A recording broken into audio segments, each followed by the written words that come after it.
ঘুরতে ভালোবাসেন না এমন লোকের সংখ্যা খুবই কম। যারা ঘুরতে ভালোবাসেন তাদের জন্য ভিন্ন কিছু তথ্য নিয়ে হাজির হয়েছি আজকের পর্বে। প্রথম পর্বে আমরা দেখিয়েছিলাম সিলেট থেকে ডাউকি কিভাবে প্রবেশ করলাম। আজ আপনাদের নিয়ে যাব দক্ষিণ এশিয়ার পরিচ্ছন্ন মাউলিন গ্রাম ও গাছের শিকড়ের জীবন্ত ব্রিজ দেখাতে। যারা প্রথম পর্ব দেখেননি তাদের জন্য ডেসক্রিপশন বক্সে লিংক দেওয়া থাকবে। আর যারা আমাদের চ্যানেলে নতুন অবশ্যই সাবস্ক্রাইব করে পাশে থাকুন, ভ্রমণ বিষয়ে নানা ভিডিও যাতে মিস না হয়ে যায়। আর ভিডিওটি ভালো লাগলে অবশ্যই লাইক শেয়ার করতে ভুল করবেন না। চাইলে আপনার মতামত দিয়ে যেতে পারেন কেমন ভিডিও দেখতে চান আপনারা। ভারতীয় মেঘালয় ভ্রমণের দ্বিতীয় পর্ব শুরু করা যাক। সারাদিন ঘুরে ও ঝর্ণায় ভিজে আমরা খুবই ক্লান্ত ও ক্ষুধার্ত। আগে দুপুরের খাবার সেরে নিতে হবে। আমরা মাউলিন গ্রামে ঢুকে 100 রুপি দিয়ে টিকিট কেটে প্রবেশ করলাম। পাশেই কয়েকটি খাবারের দোকান পেয়ে যাবেন।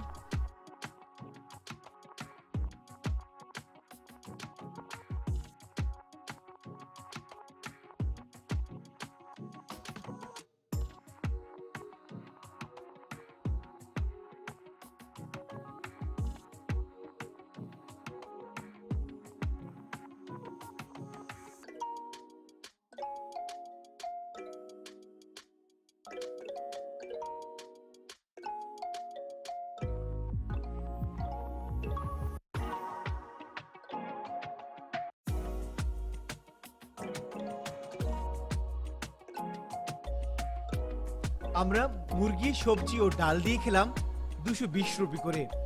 মাছ, সবজি ও ডাল দিয়ে খেলে 180 রুপি করে আপনি খেতে পারবেন। খাবার শেষে বেরিয়ে পড়লাম গ্রামটি দেখতে।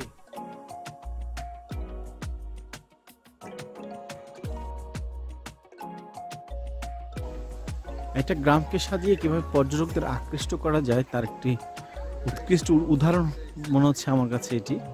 এরকম অনেক গ্রাম রয়েছে আমাদের পার্বত্য রাঙামাটিতে, আমরা চাইলেও সেটি করতে পারিনি। হ্যাঁ, যেটা অনেকে বলছেন যে সত্যি ভালো একটি গ্রাম, সুন্দর পরিবেশ। আমরা যেদিন গিয়েছি সেদিন রবিবার থাকার কারণে গ্রামের সবাই গির্জায় গিয়েছে। মাউলিনের নিকটবর্তী গির্জা হলো এপিফ্যান্ট চার্চ। গির্জাটি 1902 সালে নির্মিত হয়েছিল। গির্জাটি সুন্দর স্থাপত্য ও নৈসর্গিক স্থাপনার জন্য বেশ পরিচিত। ঘন নীল আকাশ, সবুজ ভরা গাছগাছালি, নানা রকম ফুলের বাহারি, কত প্রজাপতির উড়োউড়ি, সুন্দর করে বাড়িগুলো সাজানো, ডাস্টবিনগুলো সুন্দর ও অদ্ভুত। গ্রামের কোনো বাসিন্দাই যত্রতত্র আবর্জনা ফেলেন না, কারণ তারা প্লাস্টিকের ব্যবহার পুরোপুরি বন্ধ করার উপর জোর দিয়েছেন। প্রতিটি সড়কের পাশে পাথর দিয়ে সাজানো, পর্যটকরা ঘুরে বেড়াচ্ছেন তার আপন মনে। আমি এই ভিডিওতে কোনো ধরনের শব্দ আমার কানে বাজছে না। আমি এই ভিডিওটি ন্যাচারাল শব্দ রাখার চেষ্টা করব, যেখানে আসলে বুঝতে পারবেন যে কতটা শান্ত পরিবেশ গ্রামটিতে। শান্ত, যেরকম শান্ত ততপরি পরিচ্ছন্ন গ্রাম। সেখানে অনেকগুলো ঘর দেখতে পেয়েছিলাম আমরা, যা পার্বত্য এলাকার জুমঘরের মতো। 2013 সালে এই গ্রামটি দক্ষিণ এশিয়ার পরিচ্ছন্ন গ্রাম হিসেবে স্বীকৃতি পায়। এই গ্রামটিতে সাক্ষরতার হার 100%। বাংলাদেশ থেকে যেতে হয় তামাবিল ডাউকি পোর্টের ভিসা নিতে হবে। ডাউকি থেকে ট্যাক্সি যোগে মাউলিন গ্রাম যাওয়া যায়। এই গ্রামে থাকার জন্য বেশ কিছু হোমস্টের ব্যবস্থা রাখা হয়েছে। মাউলিন এশিয়ার অন্যতম পরিচ্ছন্ন গ্রাম। গ্রামবাসীরা তাদের গ্রামকে রক্ষণাবেক্ষণ করে থাকেন। তারা সর্বদা তাদের গ্রামকে পরিষ্কার পরিচ্ছন্ন রাখতে পছন্দ করেন। এই গ্রামে নেই কোনো আবর্জনা। এখানকার স্থানীয়রা পরিষ্কার পরিচ্ছন্নতা বজায় রাখতে খুব সচেতন থাকেন। এই গ্রামের প্রতিটি মোড়ে আবর্জনার বিন রয়েছে, যেখানে পর্যটক এবং স্থানীয়রা তাদের আবর্জনা ফেলে থাকেন।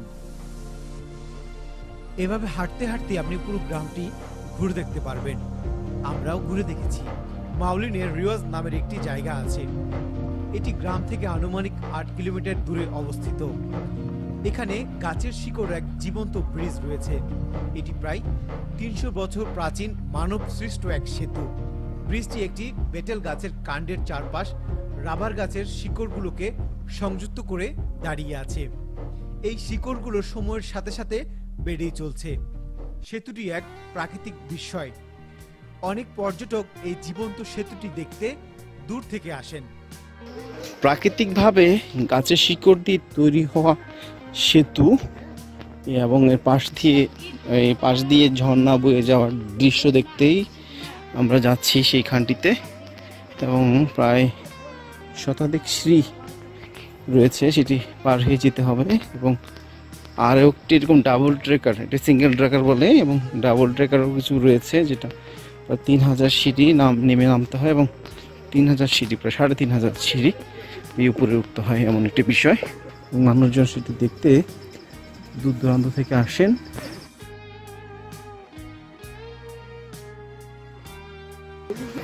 আজকে রবিবার থাকায় এখানকার যে সাপ্তাহিক বন্ধ, তো এখানকার যে ছোট ছোট দোকান ছিল সেগুলো আজকে বন্ধ রয়েছে। না হলে এই সময় দোকান জাঁকজমকপূর্ণ থাকে। তারপরও কিছু দোকান যে নাই তা একেবারে না। আপনি নামার সময় উঠতে হাঁপিয়ে উঠবেন, সেই সময় আপনি কিছু পানীয় জল সহ নানা ধরনের খাবার খেতে চাইতে পারেন। তার জন্যই এইসব দোকানগুলো।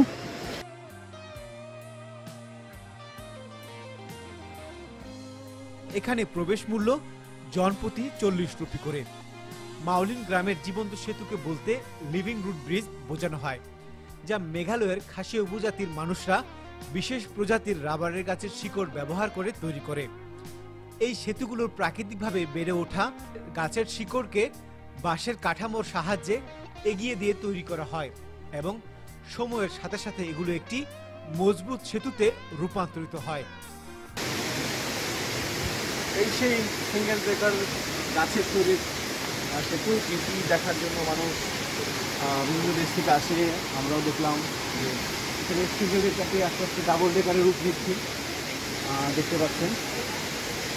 হতে সময় লাগবে আশা করি, তখন আমরা আবারও দেখাবো। এবং একই সাথে এইটি ঝর্ণা রয়েছে যেটি প্রবাহিত হচ্ছে।